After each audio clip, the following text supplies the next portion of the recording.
لو أغلقت أبواب الملوك لو أوصدت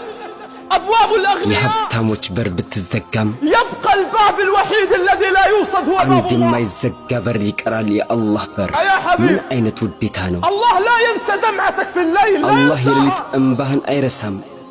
الله لا ينسى شقاك في الحياة وأنت አላህ تبحث የኑሮህን ችግር አይረሳም عن قوت عيالك الله لا አንተ ينسى ለቤተሰቦችህ ቀለብ ትፈልጋለህ አላህ አይረሳም الله لا ينسى سهرك في አላህ الليالي በሌሊት መነሳትህን አይረሳም تفكر في سداد دينك እዳህን ለመክፈል ትጨነቃለህ الله لا ينسى አላህ አይረሳም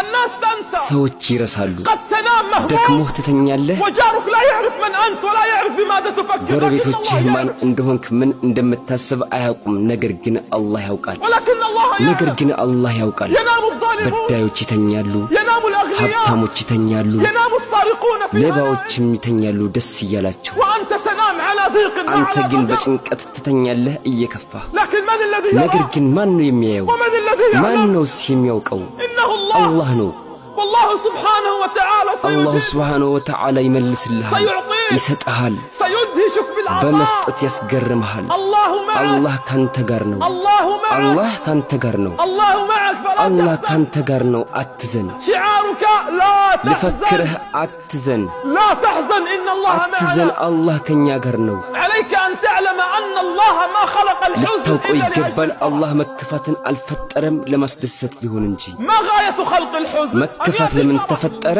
ደስታን ሊያመጣ وما غاية خلق المرض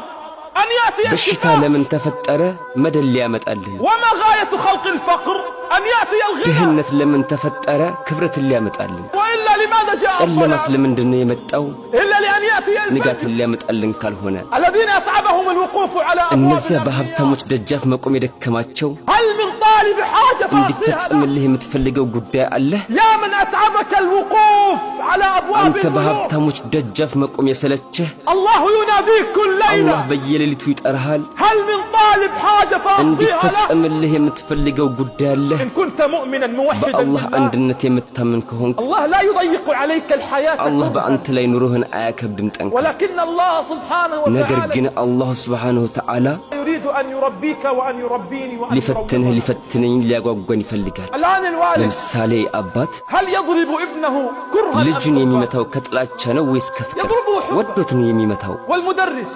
الوالد መምህር አባት እናት لا تضرب ابنها إلا حبا. ልጇን ወዳው ካልሆነ አትመታው الله جل في علاه وله አላህ المثل ጀለ الأعلى. ፊ ዑላ ለዚህ ትልቅ ምሳሌ ነው لا يضيق علينا ህይወታችንን الحياة አያከብድብንም إلا حبا حتى ወዶን ቢሆን እንጂ الله سبحانه وتعالى አላህ Subhanahu Wa Ta'ala في بعض الأحيان يتركك አንዳንዴ في الحياة. በህይወትህ ይተውሃል يتركك يراك ይተውሃል ያይሃል تذهب إلى ወደ فلان ገሌ ትሄዳለህ تطرق باب فلان የገሌን በር ታንኳኳለህ تبكي على باب አንዱ በር فلان ላይ ታለቅሳለህ تشكو إلى فلان ለአንዱ ታስረዳለህ ይተውሃል اذهب إلى فلان ሂድ ወደ ገሌ የገሌን ቤት አንኳኳ وفي النهاية الله ينصرك በመጨረሻም አላህ ይጠብቅሃል تذهب إلى الدنيا كلها ወደ ዱንያ ሁሉ ትሄዳለህ ثم ከዛ تعود ትመለሳለህ ثم ከዛ تعود ወደ አላህ ትመለሳለህ كل الأبواب ستغلق ሁሉም በሮች ይቆለፋሉ حتى يعلمك الله سبحانه وتعالى አላህ Subhanahu Wa Ta'ala እስከሚያሳውቅህ أنه تركك وحدك